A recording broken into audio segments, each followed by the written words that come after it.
భారత్, పాకిస్తాన్ మధ్య పెరుగుతున్న ఉద్రిక్తతల నేపథ్యంలో కేంద్ర ప్రభుత్వం భారత్ రక్షణ శాఖను మరింత బలోపేతం చేసేందుకు కీలక నిర్ణయం తీసుకున్నట్లు తెలుస్తోంది. డిఫెన్స్ కు కేటాయించిన బడ్జెట్ను మరింత పెంచాలని యోచిస్తున్నట్లు సమాచారం. 2025-26 ఆర్థిక సంవత్సరంలో రక్షణ రంగానికి 50,000 కోట్ల మేర బడ్జెట్లో అదనపు కేటాయింపులు చేయాలని కేంద్రం భావిస్తోంది. ఇందుకోసం పార్లమెంటు శీతాకాల సమావేశంలో 50,000 కోట్లకు సంబంధించిన సప్లిమెంటరీ పద్దును కేంద్రం ప్రవేశపెట్టనున్నట్లు తెలుస్తోంది.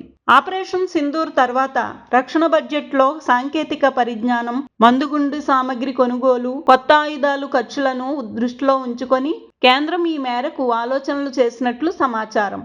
భద్రతాపరమైన కారణాల వల్ల చైనా, పాకిస్తాన్ నుండి ఎదురవుతున్న తరుణంలో రక్షణ రంగాన్ని మరింత బలోపేతం చేయాలనే లక్ష్యంతో ఇప్పటికే కేంద్ర ప్రభుత్వం 2024-25 బడ్జెట్లో భారీగా కేటాయింపులు చేసిన సంగతి తెలిసిందే.